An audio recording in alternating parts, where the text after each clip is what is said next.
saudara-saudara sebangsa dan setanah air, baru-baru ini tamu kenegaraan Menteri Luar Negeri Amerika Serikat Mike Pompeo mengunjungi Indonesia.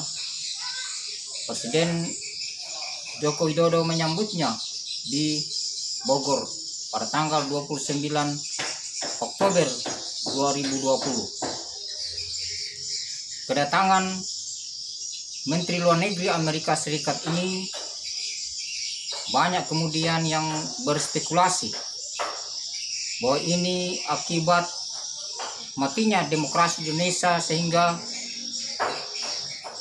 Amerika Serikat turut serta intervensi terhadap keadaan di Indonesia.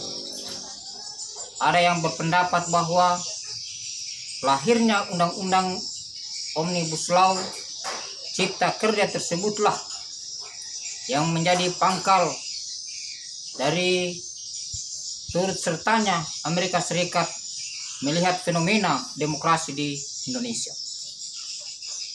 Banyak juga yang berspekulasi bahwa kedatangan Menteri Luar Negeri ini merupakan ancaman bagi pemerintahan Jokowi. Mari kita lihat satu persatu. Apakah benar kedatangan Menteri Luar Negeri Amerika Serikat tersebut merupakan sesuatu hal yang mengancam posisi Joko Widodo sebagai Presiden Indonesia? Kita lihat bahwa lahirnya undang-undang Omnibus Law tersebut sangat menguntungkan bagi pengusaha maupun buruh.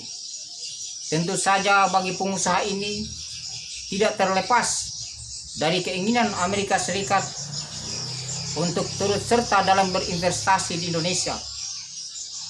Banyak perusahaan-perusahaan besar yang kemudian menginginkan mendirikan perusahaannya atau pabriknya di Indonesia. Begitu pula negara-negara Arab begitu gencar berkeinginan untuk berinvestasi di Indonesia akibat lahirnya undang-undang Omnibus Law yang menjamin tata kelola perekonomian, tata kelola dalam berinvestasi di Indonesia. Kita lihat kedatangan Menteri Luar Negeri ini sangat memberi angin segar bagi investasi di Indonesia. Bertolak kepada hal tersebut, maka Amerika Serikat tidak ingin ketinggalan informasi, tidak ingin ketinggalan berinvestasi di Indonesia, sehingga menegaskan bahwa kehadirannya untuk menjalin mitra, untuk menjalin hubungan bilateral yang lebih akrab dengan Indonesia. Presiden Jokowi pun menyambut baik terhadap kedatangan Menteri Luar Negeri tersebut yang dijelaskan oleh Menteri Luar Negeri Retno. Pertemuan ini memberi manfaat kedua belah pihak, baik Indonesia maupun Amerika Serikat. Kalau kita lihat politik di Laut Cina Selatan, kita ketahui bahwa akhir-akhir ini pihak Tiongkok mengklaim bahwa Natuna Utara atau Laut Cina Selatan bagian utara itu adalah diklaim sebagai milik mereka. Mereka kemudian menghamburkan nelayan-nelayan mereka di wilayah tersebut atau di kawasan tersebut.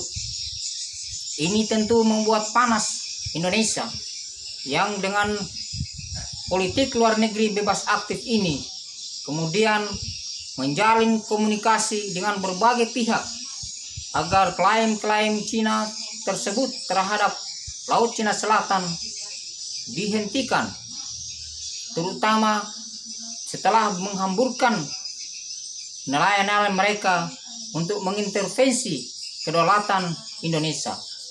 Tentu hal ini ditanggapi secara serius oleh Presiden Jokowi bahwa ini ancaman, sehingga kalau kita tengok kedatangan Menteri Luar Negeri Amerika Serikat tersebut, tentulah merupakan bagian penting yang menyangkut kedaulatan Indonesia di Natuna Utara. Amerika Serikat juga berharap bahwa di Laut Cina Selatan ada semacam kedamaian, ada semacam ketentraman di sana, sehingga tidak terjadi klaim-klaim terhadap wilayah-wilayah negara lain. Amerika Serikat dan Cina dari dulu terlibat perang dingin, terlibat perang dagang tentang persaingan dunia dalam produk-produk dimanapun, karena kita ketahui Cina menguasai pasaran dunia dengan motor perdagangannya yang begitu luas, dimanapun mereka mendirikan pabrik, sehingga ini akan mengancam produk-produk Amerika.